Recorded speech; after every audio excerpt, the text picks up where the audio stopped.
और नबी को वुजू करना था। इमाम गजाली हदीस लेके आए हैं, हजरत अब्बास कहते हैं हुजूर के चचा, मैंने देखा हुजूर को वुजू करना था, 12-13 कदम दूर पानी था। ध्यान से सुनिए, 12-13 कदम दूर पानी है। अल्लाह के रसूल सल्लल्लाहु अलैहि वसल्लम ने वहीं मिट्टी से तयम्मुम फरमाया। मैंने हैरत की, या रसूल अल्लाह, आपकी तो फरमान है कि जब पानी हो तो फिर मिट्टी से तयम्मुम नहीं हो सकता। हुजूर अक़दस सल्लल्लाहु अलैहि वसल्लम, आपने ये तयम्मुम क्यों किया? पानी सामने मौजूद है। तो कहते हैं नबी पाक की आंखें भीगने लगी, हुजूर रोने लगे और सरकारे दो आलम सल्लल्लाहु अलैहि वसल्लम ने इरशाद फरमाया, मेरे चचा मुझे पानी तक पहुंचने की उम्मीद नहीं है और मैंने यहाँ तयम्मुम इस वजह से कर लिया है कि मैं बेवुजू अपने रब की बारगाह में हाजिर नहीं होना चाहता। अल्लाह, हुजूर को यह भी पता है मैं कब मरूंगा और आप कब मरेंगे। मगर आज मैं आपसे और अपने आप से पूछता हूं कि हमारा बैग तैयार है मौत के लिए? अगर अभी मौत का फरिश्ता आके कहे चल हो गया तेरा टाइम पूरा, तो क्या मैं इस लायक हूं जो उससे कह दूंगा चल? नहीं, मेरी जिंदगी पे हजारों गुनाह है। श्री सख्ती कहते हैं जुनैद बगदादी से, जुनैद बगदादी कौन? गौसुल आजम के मशाइख में मौजूद नाम उनका। और श्री सख्ती कौन? उनके पीर का नाम शेख मारूफ करखी। शेख मारूफ करखी कौन? उनके पीर का नाम हजरत सैयदना इमाम जाफर सादिक रदियल्लाहु तआला अन्हुम अजमईन। हजरत श्री सख्ती कहते हैं जुनैद, जब मैं नमाज पढ़ता हूँ ना तो बेटे बूढ़ा हो गया हूँ, तसव्वुर करता हूँ अपने बचपन से, जब नमाज की नियत बांधता हूँ तो कहता हूँ, मैं नियत करता हूँ और तो तसव्वुर करता हूँ कि काबा मेरे सामने है। कहते चूंकि बूढ़ा हो गया हूँ ना तसव्वुर करते करते, तो अब काबा मेरे सामने आ ही जाता है। कहते फिर दूसरा तसव्वुर ये करता हूँ कि मैं पुल सिरात के ऊपर खड़ा हूँ और अभी कट के जहन्नम के नीचे गिर सकता हूँ, तो फिर लरज जाता हूँ नमाज के अंदर। और फिर बेटे तीसरा तसव्वुर करता हूँ कि मैं जब सजदे में गया हूँ तो ऊपर सजदे में गया हूँ, ऊपर इजराइल खड़े हो सकता है वो मेरी रूह निकाल ले। तो मेरे बेटे फिर मैं फूट के रोता हूँ और कहता हूँ मेरे मालिक हो सकता है इस बूढ़े का आखिरी सजदा हो तो मेरे आखिरी सजदे को कबूल कर ले। मेरे हुजूर फरमाते हैं जब तक नमाज को आखिरी समझ के नहीं पढ़ोगे नमाज तुम्हें लुत्फ नहीं देगी। हर नमाज को आखिरी समझ के पढ़ो। अल्लाह अकबर। आपको कहते हैं श्री सख्ती, बेटे मैं कहता हूँ अल्लाह, कितने लोग ऐसे थे जो जोहर पढ़े असर का मौका नहीं मिला, असर पढ़ी तो मगरिब का मौका नहीं मिला, मगरिब पढ़ी तो इशा का मौका नहीं मिला। हो सकता है मालिक मैं फजर पढ़ते पढ़ते मर जाऊं मगर मुझे मेरे मालिक माफ कर दे, मेरी नमाजों को कबूल कर ले। कहते ये कहता हूं फिर भी मुझे उम्मीद नहीं है कि मेरी नमाज होगी नहीं होगी। हजरत सैयदना अबू बकर शिबली, शेख अबू बकर शिबली आला हजरत और हम सब बुजुर्गों के जितने भी मशाइख कादरिया हैं उन सब के बुजुर्गों में उनका नाम आता है। हजरत अबू बकर शिबली खाना खाते थे तो रोटी बना के नहीं, आटे को पानी में भिगो के पी जाते थे। किसी ने कहा रोटी क्यों नहीं बनाते? कहते जितनी देर में रोटी बना देता हूं उतनी देर में मैं 1000 बार अल्लाह का नाम ले लेता हूं और मैं अपना वक्त खराब करना नहीं चाहता रोटी बनाने में, इस वजह से मैं आटा पानी में डाल के घोल के पी जाता हूं। अल्लाह अकबर। एक आदमी दिल्ली में खड़ा है और दिल्ली में खड़े होकर कह रहा है मेरे बाप को बचाओ। डॉक्टर कह लगा तेरा बाप मर चुका है, क्या मुझसे 25 लाख रुपए ले लो और मेरे बाप से मेरी बात कराओ। डॉक्टर ने कहा ये मेरा काम नहीं है, तेरा बाप मर चुका है, क्या 50 लाख ले लो। डॉक्टर कह रहा है तू पागल हो गया, तेरे बाप के सदमे ने तुझे किसी लायक न छोड़ा, क्या मुझसे बात करता है। कह लगा 1 करोड़ रुपए ले लो और 10 मिनट मेरे बाप से मेरी बात करा दो। किसी ने कहा क्यों इतना कह रहा है? कहने लगे साहब मेरा बाप जब जिंदा था तो वो मुझसे बात करना चाहता था मगर मैं दौलत कमाने में लगा था, मगर जब 8 दिन से बाप की तबीयत खराब हुई है तो अब मैं बात करना चाहता हूं तो बात नहीं हो पा रही है। आज मेरे बाप का इंतकाल हो गया तो मैं समझ गया कि दौलत से बड़ा वक्त है वक्त जो मैंने अपने बाप को नहीं दिया। आज मैं 1 करोड़ रुपए खरीद करके 10 मिनट नहीं ला सकता। आप मुझे बताओ अगर आपके अल्लाह ना करे आप बताएं क्या आपके पास इतना पैसा है? कोई दुनिया में ऐसा मालदार है जो 10 मिनट खरीद सकता है? बताओ 10 मिनट खरीद सकता है? 1 करोड़ के खरीदे जा सकते नहीं, 2 करोड़ के खरीदे जा सकते नहीं। मौला अली फरमाते हैं अगर मेरी नजर में जिंदगी का कोई दूसरा नाम होता तो वो वक्त होता। और वासिफ अली वासिफ फरमाते हैं जो वक्त को बर्बाद कर रहा है एक दिन उसे वक्त बर्बाद करके छोड़ेगा। मेरे कहने का मतलब ये डाटा फ्री है मोबाइल का, मोबाइल की MB फ्री मिलती है, तो क्या तुम हमारी जिंदगी भी फ्री है। क्या अल्लाह ने इंसान जैसी चीज को मोबाइल चलाने के लिए भेजा है? क्या अल्लाह ने मोबाइल इंसान जैसी चीज को यूट्यूब चलाने के लिए भेजा है? आप अपने और मैं अपने गिरेबान में झांकता हूं और फिर जरा अपना तज्जिया करता हूं कि मैंने कितने घंटे अपनी जिंदगी के यूट्यूब में लगा दिए, कितने घंटे मैंने फेसबुक में लगा दिए, कितने घंटे मैंने व्हाट्सएप में लगा दिए। मैंने कभी सोचा नहीं कि अनकरीब मैं कब्र के अंदर जाऊंगा, मुझे मरना है, मैं अपनी राह को भूल गया। मैंने कभी गौर नहीं किया। मैंने इंस्टाग्राम पे 3-3 घंटे दिए और जब मैं मस्जिद में गया जुमे के दिन तो 10 मिनट मेरा दिल नहीं लगा, मगर फेसबुक में मैं 3-3 घंटे लगा रहता हूं। क्या बात है? क्या मेरा दिल बर्बाद हो चुका है? हाँ, तेरा दिल बर्बाद हो चुका है। क्या किस बात का इंतजार करता है? वक्त उसे देना चाहिए जिसने तुझे वक्त दिया है। ये धूप हो रही है, ये कोई भी धूप नहीं है। जब जनवरी वो मई और जून की धूप होती है, और वो धूप जो मक्के में है उसके सामने हिंदुस्तान की धूप कोई धूप नहीं होती है। और वो जो 10 जिलहिज्जा 9वें जिलहिज्जा वाले दिन अरफात के मैदान में धूप होती है, उसके सामने अरब की धूप भी कोई माना नहीं रखती। मगर जब वहां पर मैं पहली मर्तबा 2017 में गया तो मैंने जब दुआ मांगनी शुरू की हज के मौके पर, तो आधा घंटे में मेरे पसीने छूट गए और मैं वहां पर अपने आप को रोक न सका, बर्दाश्त न कर सका धूप की तपिश को। मैं खेमे में आ गया और जब 2019 में मैं गया तो मैंने फिर दुआ मांगना शुरू की मेरे भाइयों। तो 45 मिनट जब दुआ मांगी तो 2 लोग बेहोश हो गए। फिर एक हदीस याद आई, मैं खेमे के अंदर गया, वहां एसी लगी थी। फिर एक हदीस याद आई, आज से 1400 साल पहले नबी पाक इसी अरफात के मैदान में अपने दोनों हाथ उठा के अपनी उम्मत के लिए दुआ फरमाते हैं और दुआ करते करते मेरे नबी सिसकने लगते हैं। सिसकते सिसकते अपने सीने पर अपने दोनों हाथ रख लेते हैं। फिर हजरत अबू हुरैरा कहते, 1 घंटा नहीं, 2 घंटे नहीं, 3 घंटे नहीं, 4 घंटे नहीं, 5 घंटे नहीं, लगातार 6 घंटे मेरे और आपके आका ने धूप में खड़े होके हमारे लिए दुआ की है। मेरा इमाम कहता है, जो न भूला हम गरीबों को रजा, याद उसकी अपनी आदत कीजिए। मुझे आप बताओ, इंस्टाग्राम चलाने वालों, क्या कभी इंस्टाग्राम खोलने से पहले सोचा कि लाओ 100 बार उस नबी पर दुरूद पढ़ दें कि मरते ही कब्र में जिसका दीदार होने वाला है? कभी सोचा इस बात को कि मैंने कभी 100 मर्तबा दुरूद पढ़ा? नहीं। अपना वक्त बर्बाद कर रहे हो, स्टोरियां लगा रहे हो और स्टेटस लगा रहे हो। स्टेटस ये कोई लाइक कर दे।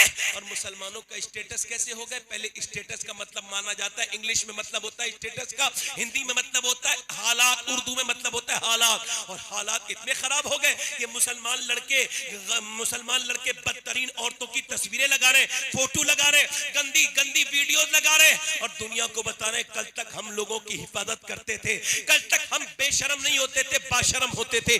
आज हम बेशरम हैं। हमारे हालात, मुसलमान लड़कियां अपने आप को फातिमा नाम रखने वाली, अपने आप को आयशा नाम रखने वाली, अपने आप को जो है वो खतीजा नाम रखने वाली, अपना नाम राबिया रखने वाली, अपना नाम जुलेखा रखने वाली, अपना नाम आयशा रखने वाली, अपने फेसबुक और इंस्टाग्राम पे अपनी जिस्म की जब वो नुमाइश करती है बेहया बेगैरत लड़की, तो उससे हाथ जोड़ के गुजारिश करता हूँ, मेरी बेटी, मेरी बहन, ऐसा कर, या तो अपना किरदार बदल दे या अपना नाम बदल दे, ये नाम बदनाम न कर। और ये क्या स्टेटस लगा लिया? स्टेटसों की वजह से चक्कर में झगड़ा हो रहे हैं। क्या झगड़े हो रहे हैं? तूने मेरे खिलाफ स्टेटस लगाया, अम्मियां नंद में भावज में झगड़ा हो रहा है स्टेटस की वजह से। लड़कियां स्टेटस लगा रही हैं, लड़के कोई 2 लाइक कर दे, कोई 3 लाइक कर दे। अरे लाइक के भूखे भिखारी, ये दुनिया तुझे लाइक भी कर देगी तो क्या हो जाएगा? अगर 1 करोड़ लाइक भी हो जाएंगे तो बोल क्या फर्क पड़ेगा? मुझे बता, ये दुनिया से लाइक क्यों मांगता है? रात को मुसल्ले पर अपना स्टेटस लगाया कर। अगर मेरे रब ने तुझे 1 बार लाइक कर दिया तो दुनिया भी कामयाब हो जाएगी, आखिरत भी कामयाब। जिंदाबाद जिंदाबाद जिंदाबाद, नारे तकबीर, नारे रिसालत, जिंदाबाद। दिल लगा के बोलो जरा सुभान अल्लाह। हाय हाय हाय। अपना स्टेटस मुसल्ले पे लगा। और क्या लगा दिया तूने अपने स्टेटस पर? ये मेरा कायद है, ये मेरा रहनुमा है। अरे किन फटीचल लोगों को अपना रहनुमा बनाया है? इको कम करे, इको। किन फटीचल लोगों को अपना रहनुमा बनाया है? क्या लगाते हो? ये अगर बन गया तो मैं कामयाब हो जाऊंगा, और ये आ गया रखवाला परवरदिगार था। बोलो, कल भी हमारा रखवाला परवरदिगार था, आज भी रखवाला, आज भी रखवाला। अरे जो फिरौन के घर में मूसा को पलवा सकता है, वो सुन्नियों को हिंदुस्तान में भी महफूज रख सकता है।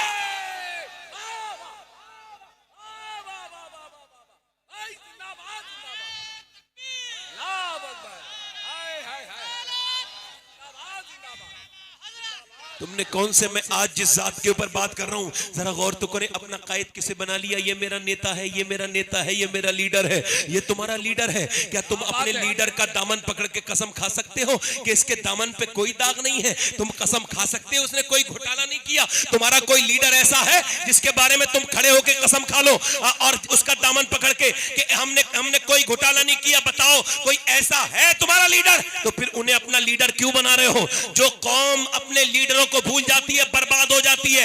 याद रखो, जो कौम अपने लीडरों को भूलती है वो बर्बाद हो जाती है। और तुम्हारे लीडर, अगर तुम्हें फखरी करना है तो क्या तुम्हारे पास ऐसा कोई लीडर नहीं है? मैं बताता हूं तुम्हें लीडर है। वो कौन लीडर है? जिसने 10 साल पूरी दुनिया पे हुकूमत की, 10 साल उसने हुकूमत की और 10 साल के अंदर उसने 1060 शहर फतह कर लिए। वो सिर्फ हिंदुस्तान जैसे छोटे से मुल्क का बादशाह नहीं था, वो आधी दुनिया का बादशाह बना। उसने 10 साल के अंदर तकरीबन 1060 शहर फतह किए। यानी उसके दौरे हुकूमत में हर दिन, हर तीसरे दिन एक शहर मुसलमानी हुकूमत में शामिल होता था। उसके दौरे हुकूमत में हर दिन, हर तीसरे दिन में हर तीसरे दिन एक शहर इस्लामी हुकूमत में शामिल होता था। उसके दौरे हुकूमत में 10 साल के अंदर 4000 मसाजिद तामीर हुई। कितनी? 4000 मस्जिदें बन के तैयार हुई उसके दौरे हुकूमत में। 4000 मस्जिद बनी, यानी उसके दौरे हुकूमत में एक दिन में 3 मस्जिदें बन के तैयार होती थी दुनिया में। 3 मस्जिदें। मियां जरा गौर करो, जब उसने एक करवट ली तो कैसर को बर्बाद कर दिया और दूसरी करवट ली तो वक्त की सुपर ताकत किसरा को बर्बाद कर दिया। उसने नौशेरवा का खून, नौशेरवा का गुरूर खाक और खून में मिला दिया, जिसके बारे में अभी 2013 के अंदर माइकल हार्ट ने अमेरिका के व्हाइट हाउस में होकर खड़े होकर कहा था, अगर मुझे कहने की इजाजत हो तो मैं ये कहना चाहता हूं कि अगर दुनिया में 1 साल उमर और जिंदा रह जाता तो पूरी दुनिया में सिवाय उमर के इस्लाम के कोई और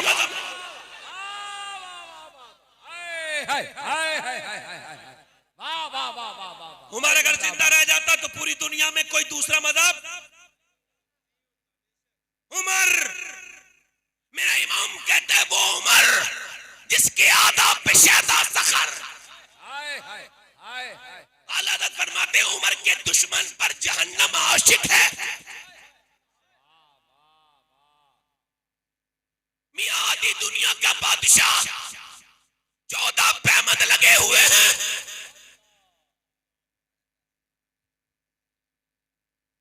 और मियां गलबे का आलम क्या है जरा गौर तो करो। अम्मी आयशा, सैयदा आयशा, अम्मी आयशा का विसाल होने वाला है। किसी ने कहा अपने वक्त की सबसे बड़ी मुफ्तिया अम्मी आयशा, अम्मी आयशा, सैयदा आयशा से किसी ने पूछा वसीयत कीजिए उम्मुल मोमिनीन, वसीयत कीजिए हमें कोई वसीयत। तो अम्मी आयशा ने फरमाया अपनी हर महफिल में उमर का जिक्र करना, क्योंकि जब उमर का जिक्र होता है तो इंसाफ का जिक्र होता है, और जब इंसाफ का जिक्र होता है तो परवरदिगार का जिक्र होता है। क्या बात है, क्या बात। बोलो तो सही जरा बोलो, जोर से बोलो।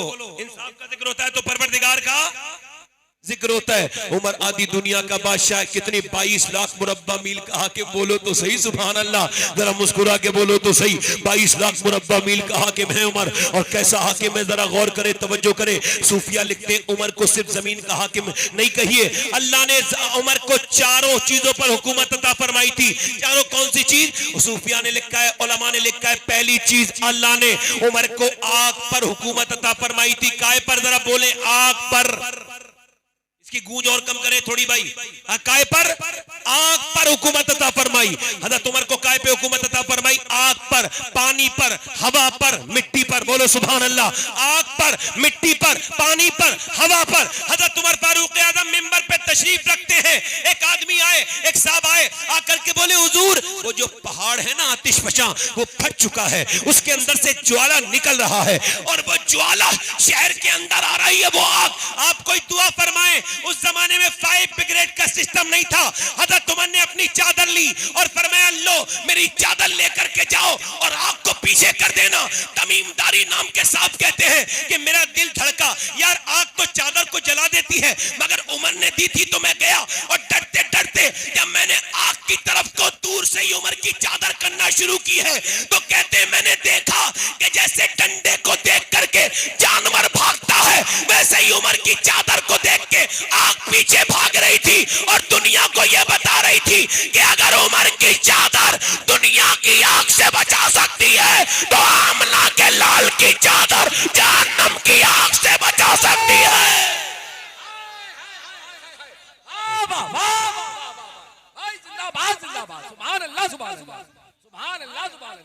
बोलो जरा जोलो, बोलो सुभान अल्लाह।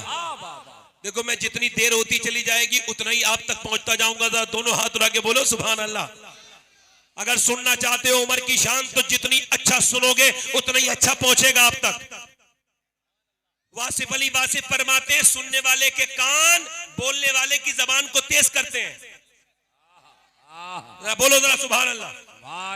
है उमर की हुकूमत काय पे, जरा बोलो उमर की हुकूमत काय पे, बोलो आग पर उमर की हुकूमत। एक मर्तबा मदीने में जलजला आ रहा था, क्या आ रहा था? बोलो मदीने में जलजला आ रहा था। जब मदीने में जलजला आया तो मियां वक्त का अमीर मोमिनीन ने जब देखा मदीने में जमीन हिल रही है, आप भूकंप के टाइम पे जमीन पे उतरे और उतरने के बाद आपने बड़ी आजिज़ी इनकिसारी के साथ मालूम है क्या कहा? तवज्जो चाहता हूं। आपने कहा ए जमीन क्या उमर तेरे ऊपर इंसाफ नहीं करता है जो तू हिल रही है? क्या उमर तेरे ऊपर इंसाफ नहीं कर पाया जो तू हिल रही है? इतना कहना था, जलजला तेज था मगर उमर के कहते ही जलजला गायब हो गया। और जरा गौर करो 1400 बरस हो गए पूरी दुनिया में जलजला आया मगर मदीने में आज तक जलजला नहीं आया।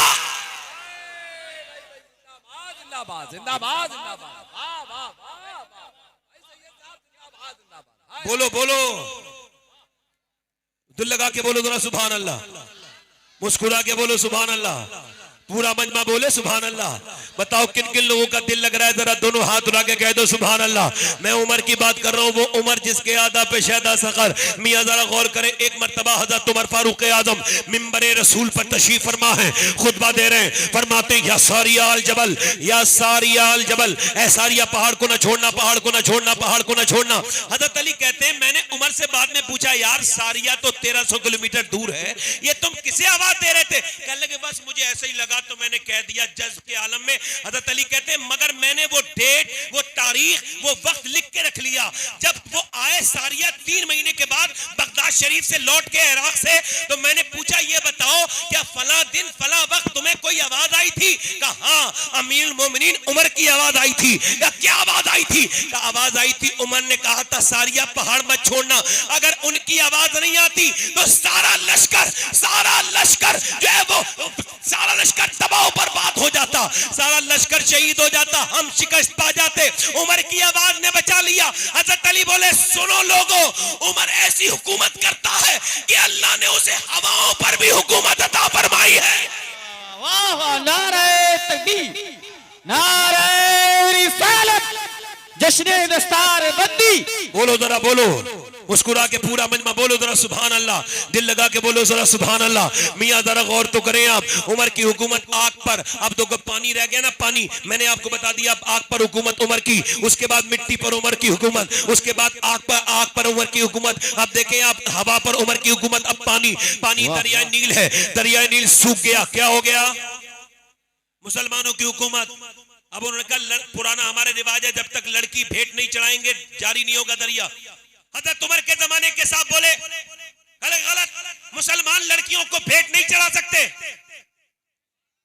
कहा ये दरिया जारी कैसे होगा? कहने लगे उमर को खत लिखते। हजरत उमर के पास एक साहब गए, कहने लगे दरिया खारी हो दरिया जो है वो रुक गया है और दरिया का पानी जारी नहीं हो रहा है। हज़रत उमर फारूक आदम से कहा और लोग कहते हैं लड़की को डालो, आपने फरमाया बिल्कुल गलत, किसी लड़की की, अब जो कि मुसलमान लड़कियों को बचाते हैं मारते नहीं है, आपने फरमाया किसी लड़की को नहीं डाला जाएगा। तब पानी कैसे जारी होगा? अब मेरे उमर की करामत सुनो। हज़रत उमर ने फरमाया लाओ कागज लेके आओ, कागज आया। हज़रत उमर ने लिखा ये खत बिस्मिल्लाहिर्रहमानिर्रहीम, ये खत उमर बिन खत्ताब की तरफ से दरियाए नील के लिए। अगर अल्लाह के हुक्म से बहता है तो बहता रहे, और अगर अल्लाह के हुक्म से नहीं बहता है तो मुझे तुझसे कोई मतलब नहीं। मैंने कहा वारे उमर तेरी शान, इंसान तो इंसान को खत लिखता है, मगर जो दरियाओं को खत लिख दे वो मेरा उमर है।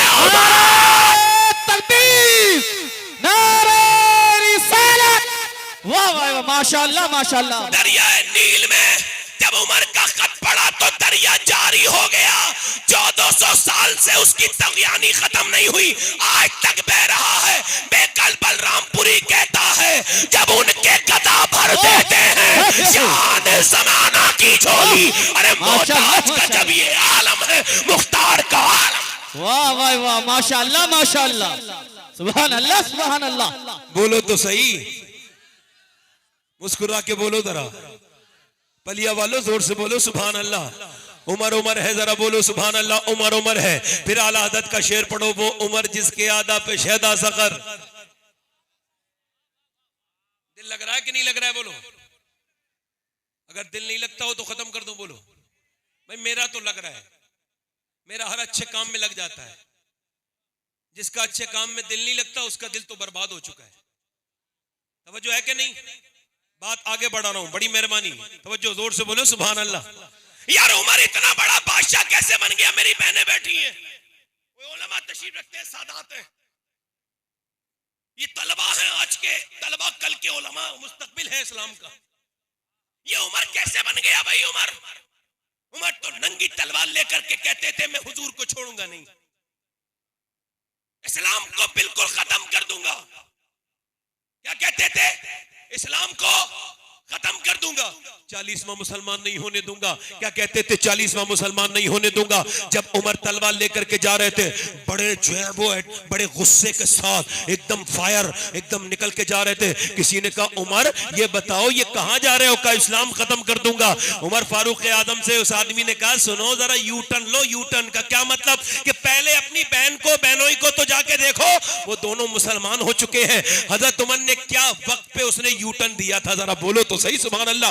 मुड़ के वापस कहां पहुंचे कहां पर पहुंचे? अपनी बहनों के घर। देखा तो कुरान की आवाज आ रही है। हजरत उमर ने आवाज दी, है दरवाजा खोलो। दरवाजा खोलने बहनों ही आए, कहने लगे क्या तुम इस्लाम ला चुके हो? कहां? अब वहीं से मानना शुरू कर दिया। पहलवान उमर, ताकतवर उमर, जब मारते मारते मारते मारते उमर ने बहनोई के सीने पे चढ़ के बिल्कुल मरने के करीब कर दिया, तो बहन आके बढ़ के बोली तू मेरा भाई है कि अपनी बहन को बेवा करेगा? उमर छोड़ दे इसे। तो फिर बहनोई को छोड़ के जब बहन के मारा है तो एक तो औरत जात, और उसके ऊपर मुंह पे जब थप्पड़ लगाए उमर जैसे पहलवान का, तो मुंह से खून निकलने लगा, लोथड़े गिरने लगे। मगर पे दर पे इतने इतने आपने चपत मारे, इतने थप्पड़ चेहरे पर मारे कि आपकी बहन के मुंह से खून की उल्टी होने लगी।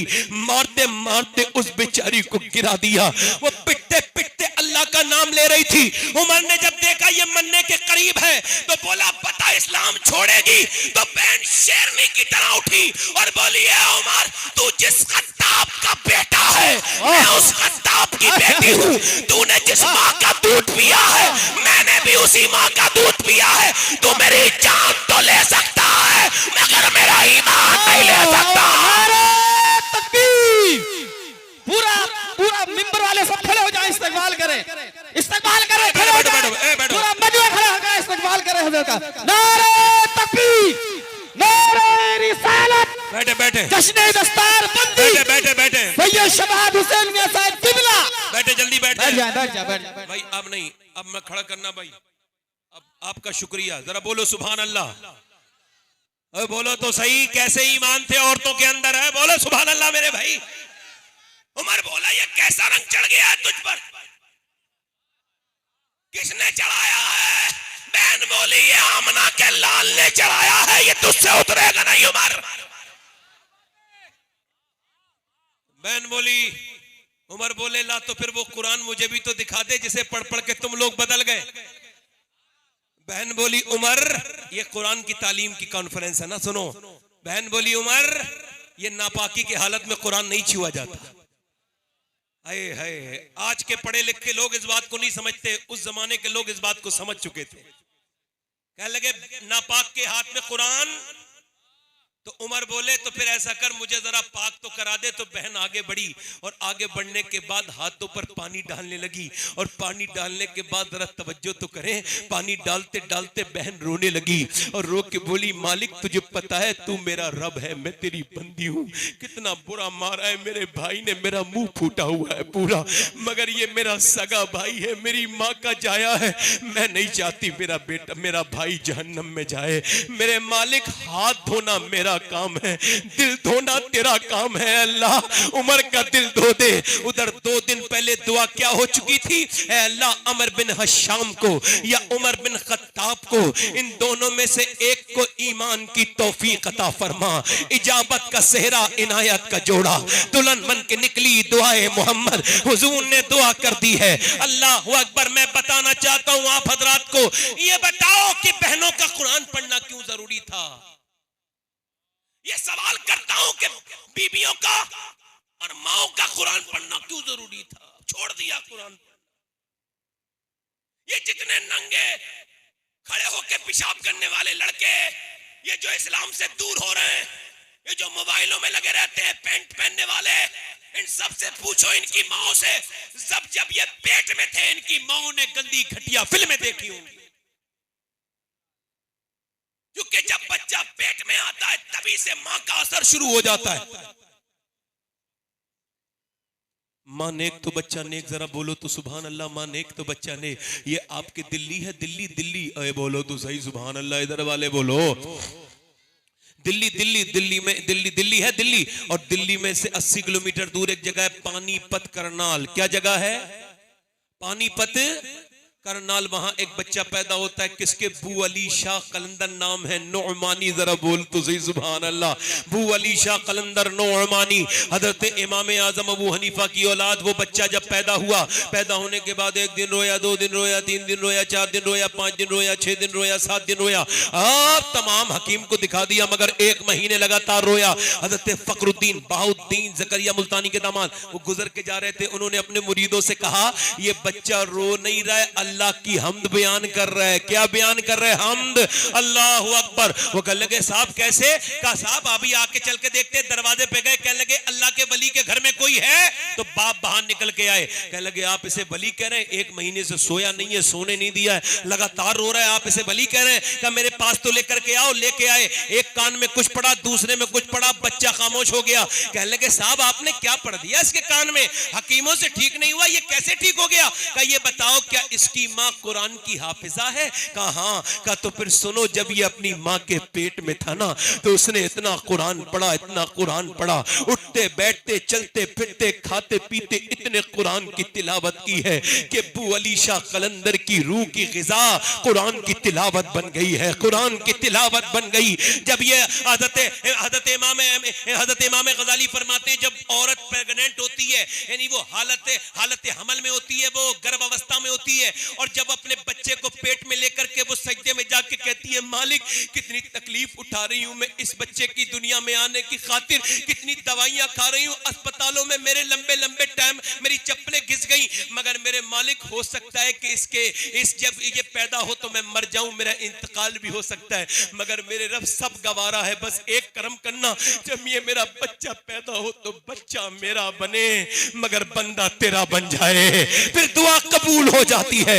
मियां औरतें पहले अपनी जिम्मेदारी समझती थी। आला हजरत फाजिल बरेलवी फरमाते हैं कि जब माँ अपने बच्चे को गोद में दूध पिलाती है और अगर वो दुरूद पढ़ना शुरू कर दे तो फरमाते हैं अल्लाह उसके बच्चे को आशिक रसूल बना देता है। मियां वो कहते हैं इसकी माँ ने इतना कुरान पढ़ा कि इसकी रूह की ग़िज़ा कुरान की तिलावत बन गई, मगर जब माँ के बच्चा पैदा हो गया तो वो जच्चगी में चली गई, वो गंदगी में चली गई। फिर उसने कुरान नहीं पढ़ा, बच्चे को भूख लगती थी कुरान की, और मैंने इसके एक कान में एक आयत पढ़ी, दूसरे में दूसरी आयत पढ़ी, बच्चा खामोश हो गया। अरे जिसकी माँ उसे पेट के अंदर कुरान सुना दे वो तो अबू अली शाह कलंदर बनता है, और जिसकी माँ 18 पारे कुरान के पेट में हाफिजा करा दे वो शेख अब्दुल कादिर जीलानी बनता है।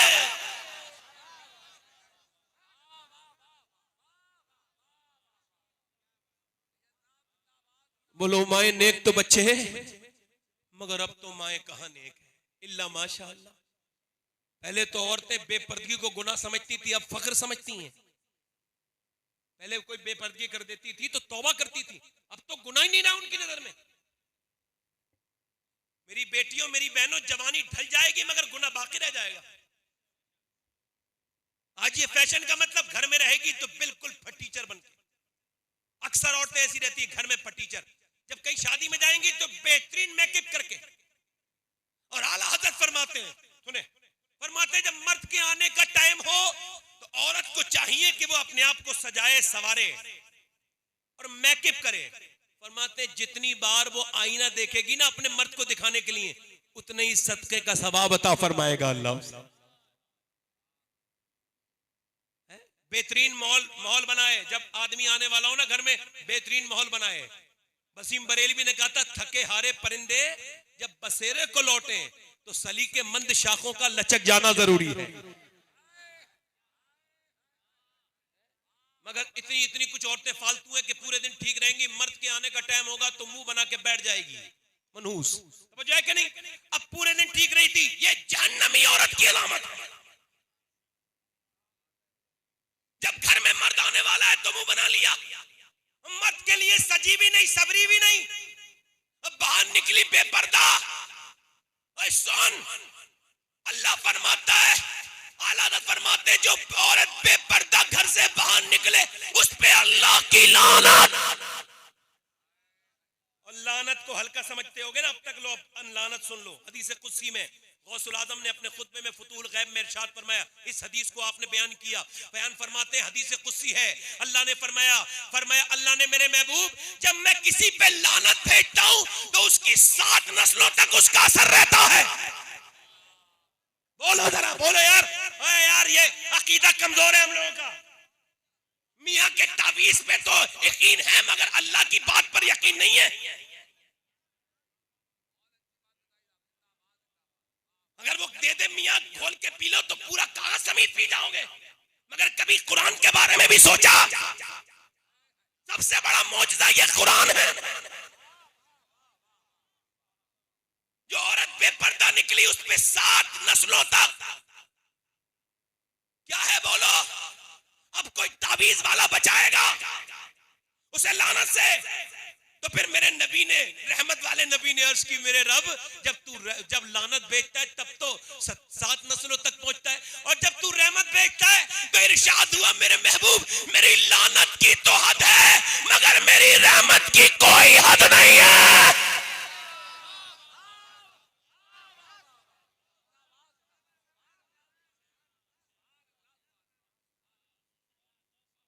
बाहर को निकल रही है औरत, तवज्जो इधर देखें, औरत बाहर को निकल रही है बेपर्दा। एक साहब कहने लगे मेरी बीवी अच्छी खासी नेक थी, पड़ोसन ने आके बिगाड़ दिया। मैंने कहा क्या हुआ? ए भाई, ए बिल्ले वाले भाई, या तो सामने बैठा मत करो या सामने से जाया मत करो। समझ रहे हो भाई? आपसे गुजारिश है, आपने बड़ा इंतजाम किया होगा मगर अब इंतजाम क्यों खराब कर रहे हो? समझो ना, तवज्जो है कि नहीं मेरी बात पर? आप अच्छे इंसान हो, मैं तो आपका खादिम हूं, इस वजह से रोक रहा हूं, कुछ खिदमत करना चाहता हूं। तवज्जो है कि नहीं भाई? इधर देखें, वो कह लगा पड़ोसन ने बहका दिया। मैंने क्या हुआ? कह लगा पड़ोसन आ गई एक दिन, बोली तू इतनी मालदार है तो तू जब शादी में जाती है तो कपड़े तो दिखते ही नहीं तेरे, ना जेवर दिखता है, तो क्या मतलब है पर्दा करके जाती है? सब अपने ही तो होते हैं, शादी में कौन बेगाना होता है, सारे अपने ही होते हैं। कहने लगे उस शैतान की खाला ने आकर के ऐसा समझाया कि मेरी नेक बीबी के दिमाग को उसने खराब कर दिया। कहते मैं उससे परेशान रहता था। एक दिन मेरी गाड़ी में बैठ के जा रही थी, मुझसे बोली कैसी लग रही हूँ, तो मेरी आंखों में आंसू आ गए। मैंने बेगम कहीं तुम्हारी वजह से मैं जहन्नम में न चला जाऊं। क्या मतलब? क्या तुम मुझसे पूछ रही हो कैसा लग रही हूँ? मैं तो सुबह भी घर पे होता हूँ, शाम पे भी घर में होता हूँ। अब तुम मुझसे तो शाम को भी पूछ सकती थी, सुबह भी कोई पूछ सकती थी कैसी लग रही हूँ।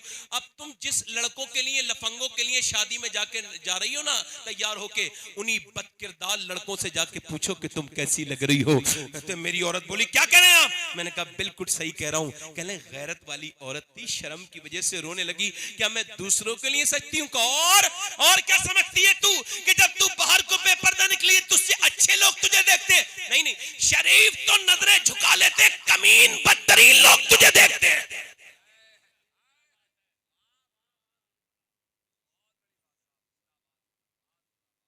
माए नेक तो बच्चे, बोलो माए नेक तो बच्चे। अभी कुछ दिनों पहले वो बेंगलोर की लड़की का वीडियो वायरल हुआ ना, तो सारे उसमें लगाने लगे। बड़ा मजा लेते हैं लोग, मुसलमान बहुत मजे लेते हैं। ओए लगाओ, हमें थोड़ी संजीदा थोड़ी है, हम कोई पर्दे को थोड़ी मानते हैं, वरना हमारे घर की औरतें नहीं कर रही होती पर्दा, हम तो बस ऐसे ही ले रहे हैं मजे। बड़ा होशियार नहीं करा तो वो मुसलमान ही नहीं। अच्छा तू देगा टिकट? एक शायर साहब कह रहे थे मैंने ये शेर फला जगह पढ़ा था तो पब्लिक खड़ी हो गई। मैं कह यार ये तो ऐसा ही है कि एक डॉक्टर ने कह दिया हो कि भाई मैंने फला जगह इंजेक्शन लगाया तो मरीज ठीक हो गया। ये कौन सी बात हो गई यार? तो वो जो है कि मेरी बात पर नहीं। लड़कियों की तस्वीरों को शेयर करने वालों, अरे उस मुस्कान की तारीफ बाद में करना, पहले अपनी मुस्कान को तो देखो।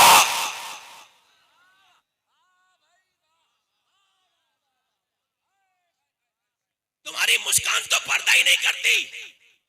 अरे वो तो भगवा भारी गुंडों के सामने अल्लाह का नारा बुलंद कर गई, तुम्हारी तो घर में नहीं कर रही।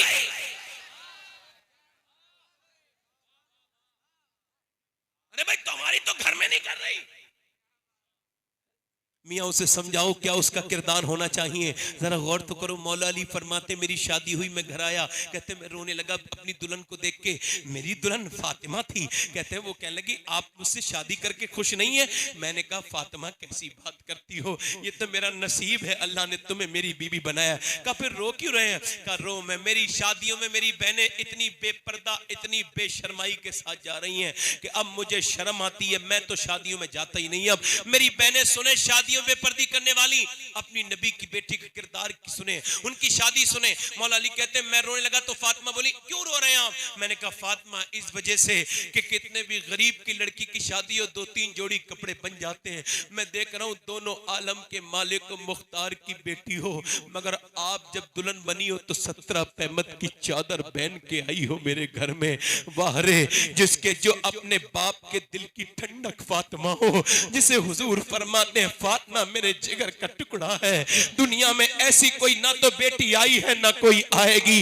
वो बेटी 17 पैमत की दुल्हन बन के जा रही है। और मियां मौला अली ने कहा तो कहने लगी मेरे सरताज, मेरे अब्बा ने मुझसे कहा था फातिमा अच्छे कपड़े अल्लाह को पसंद नहीं है, ना अच्छे जेवर पसंद है, अल्लाह को औरत का पर्दा पसंद है, औरत का पर्दा पसंद है। अल्लाह अकबर, औरत का पर्दा पसंद है। अल्लाह अकबर। मेरी बेटियां, मेरी बहनें जिनके आज सरों पे दुपट्टे नहीं है, ये नौजवान बदतरीन किस्म के निकम्मे लफंगे लड़कों के चक्कर में आकर के उनकी राह में राह मिला लेती हैं, उनकी बातों पे चली जाती हैं, उनके रेस्टोरेंट के 2-3 वक्त के खाने से और उनके थोड़े से दौलत से अपनी जिंदगी बर्बाद कर देती हैं। उन ठगियों के, उन बदतरीन किस्म के लड़कों के हाथ में आ जाती हैं। मेरी बहनों से गुजारिश है अपना किरदार पुख्ता बना के रखे, अपने आप को मुसलमान बना के रखे, अपने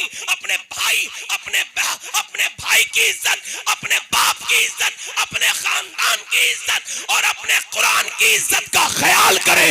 ऐ मेरी बेटी तेरे हाथ में अपने बाप की भी इज्जत है, तेरे हाथ में अपने भाई की भी इज्जत है। तुझे बिगड़ना नहीं है, तुझे बहकना नहीं है। एक अमरीकी लिखता है कि मैंने जब सीरिया पे बमबारी की, कहते मैं कैप्टन था उस वक्त में, कहते जब मैंने सीरिया पर बमबारी की तो तकरीबन 17,000 लोग मार दिए। कहते उसमें से 60-70 औरतें और कुछ आदमी बचे। औरतें निकल के जा रही थी, उनके जिस्म पे बुर्के थे, थे और बुर्के के फटे हुए बुर्के, ऊपर से गर्द पड़ी हुई। एक औरत के हाथ में कटा हुआ बच्चा था, आधा मर चुका था, आधा कटा बच्चा कटा हुआ था, मगर वो भी पर्दे में जा रही थी। कहते मैंने अंग्रेजी में ना तंज कसा मजाक बनाया, देखो इसका बाप मर गया, इनके भाई मर गए, बच्चे मर गए, मगर इनका पर्दा नहीं गया अभी तक। तो कहते वो औरत पलट के बोली, जिसके हाथ में बच्चा था ना, वो जुनून की वजह से पीछे को पलटी और शेरनी की तरह इंग्लिश में बोली, ओ अंग्रेज कुत्ते क्या बकवास करता है, सुन मेरा बाप मेरा भाई तो मर गया, मगर मेरा इस्लाम अभी जिंदा है।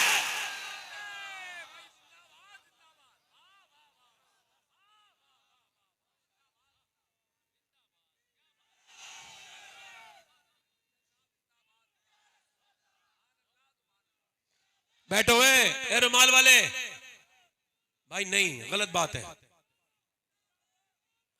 बैठे, अरे बैठे यार, नारा लगाने के चक्कर में लोग चले जाएंगे। आप जोर जोर से बोलो सुभान अल्लाह। मैं नारे अनलेस नारे से तकरीर करता हूं, मेरी तकरीर को नारे की जरूरत नहीं है, बोलो सुभान अल्लाह, क्योंकि मैं नारे वगैरह को समझ चुका हूं। होना चाहिए सरकत आ जाए, मगर जितनी देर में ना लगता है उतनी देर में बहुत सी बातें कही जा सकती हैं। जोर से बोलो सुभान अल्लाह, मुस्कुरा के बोलो जरा, दोनों हाथ उठा के सुभान अल्लाह। जरा गौर करो मियां, पहले माए नेक थी तो बच्चे, बोलो तो सही, माए नेक थी तो बच्चे नेक थे। मियां जरा गौर करें, आप माए नेक होती थी तो बच्चे नेक होते थे। अल्लाह अकबर। जरा मेरी बहनें अगर ये करना शुरू कर दे, कुरान पढ़ना शुरू कर दे, नमाज पढ़ना शुरू कर दे, वो बच्चे को दूध पिलाएं तो जिम्मेदारी समझे कि ये बच्चा बड़े होकर इस्लाम का गाजी बनेगा। मियां कैसी औरतें पाई थी मैंने, कैसे लोग थे वो दुनिया से चले गए, अब ऐसे लोग आएंगे। मेरे नबी ने फरमाया जितनी भी औरतें और मर्द हैं अपने अपने बच्चों को लेके आओ, लड़कों को जवान को जिहाद में जाना है। सारी औरतें बच्चों को लेके आई। ये जो मदरसे नहीं भेजती ना अपने बच्चों को मस्जिद, इनसे इनके बयान करो। मम्मा देखो गौर करो, तवज्जो है, गौर करो। हुजूर ने फरमाया बच्चों को लेके आओ अपने अपने, औरतें जवान जवान लड़के लेके आई। कहने लगी या रसूल अल्लाह ये बच्चे ले लें और आगे खड़ा करिएगा, हम चाहते हैं कि हमारे बच्चे इस्लाम के नाम पे कुर्बान हो जाएं। हम शहीद की माँ कहलाना चाहती हैं, शहीद की माँ कहलाना चाहती हूँ मैं। एक और जब ये सारी औरतें आनी थी तो एक औरत 2.5 साल का बच्चा लेके आई। कहने लगी हुजूर इस बच्चे को भी जिहाद पे ले जाएं। फरमाया ये तो अभी चलना भी नहीं जानता है। अर्ज की या रसूल अल्लाह, मैं एक ढाल की जरूरत होती है ना, दुश्मन जब तीर मारे ना तो मेरे 2.5 साल के बच्चे को ढाल बनाने ना या रसूल अल्लाह, चूंकि मैं भी शहीद की माँ कहलाना चाहती हूँ और मेरे पास 2.5 साल के बच्चे के अलावा कोई बच्चा नहीं है या रसूल अल्लाह। मेरे नबी पाक रोने लगे और मेरे आका ने उस बच्चे को चूमा और फरमाया औरत तेरे जज्बे को देखकर सुन, अल्लाह तुझे बिल्कुल शहीदों की मां में उठाएगा, जा तुझे शोहदा की मां में अल्लाह उठाएगा। अल्लाह अकबर। कैसी औरतें थी। इकबाल कहता है मेरी बेटी पता है तुझे कुरान पढ़ना तेरा क्यों जरूरी है, इस वजह से कि जब तू फातिमा बिन्ते मोहम्मद बन के कुरान पढ़ती है तो तेरा बेटा करबला के मैदान में नेज़े पे चढ़ के कुरान पढ़ देता है, और जब तू फातिमा बिन्ते खत्ताब बन के कुरान पढ़ती है तो तेरा भाई उमर पूरी दुनिया को कुरान का मतलब समझा देता है। कुरान का मतलब समझा देता है। कुरान पढ़ो। उमर की बहन ने कुरान पढ़ा, इजाबत का सेरा इनायत का जोड़ा, उमर ईमान ले आए। हजरत ख्वाजा शेखुल इस्लाम कमरुद्दीन सियालवी फरमाते हैं सुनो, उमर में और बाकी सहाबा में ये फर्क है, बाकी सहाबा हुजूर के मुरीद हैं और उमर मेरे नबी की मुराद है। हुजूर ने अल्लाह से उमर को मांगा है। जब मांगने वाला मुस्तफा हो और देने वाला खुदा हो।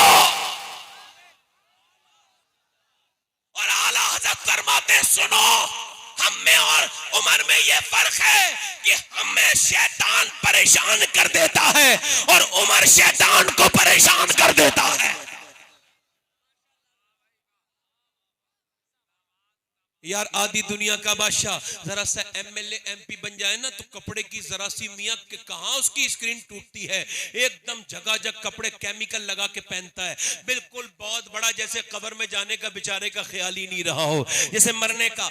ऐसा तकब्बुर इरदान प्रदानी बन जाए ना तो उसकी भी बुलेट सुबह सुबह तो स्टार्ट होती है। समझ आ रही नहीं आ रही है? मगर जरा गौर तो करें, ये आधी दुनिया का बादशाह है और फजर की नमाज पढ़ने के बाद रस्सी डोल लेते। ध्यान से सुनना यार, तकरीर को बिल्कुल ध्यान से सुनना मेरे भाई। भाइयों, तक रस्सी डोल उठाई और पानी भरना शुरू किया। और मियाँ जरा गौर करें, 50 साल से ऊपर उम्र हो चुकी है, पानी भर रहे हैं। पानी भरने के बाद मशकीज़े में पानी लिया, 1 घर में दिया, 2 घर में दिया, 3 घर में दिया, 4 घर में दिया, 5 घर में दिया, 6 घर में दिया, 7 घर में दिया।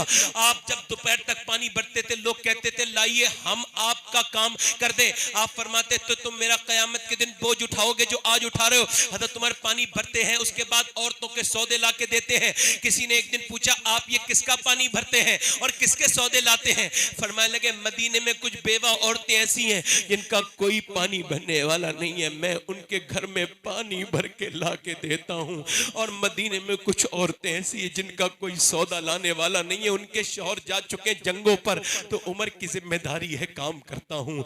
आपकी बीबी कहती एक दिन खाना खा लिया तो रोने लगे। मैंने पूछा क्यों रो रहे? कहने लगे आधी दुनिया का हाकिम हूँ, अगर मेरे रब ने मुझसे पूछ लिया कि कोई भूखा रह गया तो क्या जवाब दूंगा? अल्लाह अकबर। ऐसे भी बादशाह दुनिया ने देखे जैसे ये बादशाह है, ऐसे लोग भी दुनिया ने देखे। यार इधर देखो, आज मोबाइल नंबर अलग अलग नहीं है लोगों के, आवाम के लिए अलग है, खास के लिए अलग है। दो दर्जे के लोग भी अपने मोबाइल नंबर अलग अलग रख रहे हैं। इधर देखें भाई, जरा तकरीर करने दें भाई, मेहरबानी करें। हजरत यहीं पे आएंगे, आपको पता होना चाहिए हजरत यहीं आएंगे। और आप जरा मेहरबानी करें भाई, जरा मुझे परेशान ना करें। मैं बहुत छोटा इंसान हूं, मगर मैं जो बात कर रहा हूं वो बहुत बड़ी बात कर रहा हूं। जोर से बोलो जरा सुभान अल्लाह। मैं किसकी बात कर रहा हूं? सैयदना उमर फारूक आजम की। आपका दिल लग रहा है? बोलो कितनों का दिल लग रहा है? जरा दोनों हाथ उठा के बताओ, दिल लगा के बोलो सुभान अल्लाह। हाँ, मुस्कुरा के बोलो।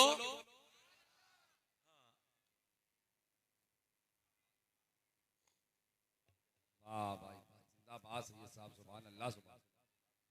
नारे तकबीर, नारे रिसालत, नबीर आला हजरत, नबीर आला हजरत हुजूर अदनान मियां साहब क़िबला, हुजूर अदनान मियां साहब क़िबला, शहजादा अफरोज़े मिल्लत, नबीर आला हजरत, नबीर आला हजरत, नबीर आला हजरत। देखिए हजरत, कोई भी मुसाफा ना करें, हजरत को स्टेज तक आने दें, खिताब हो रहा है हजरत।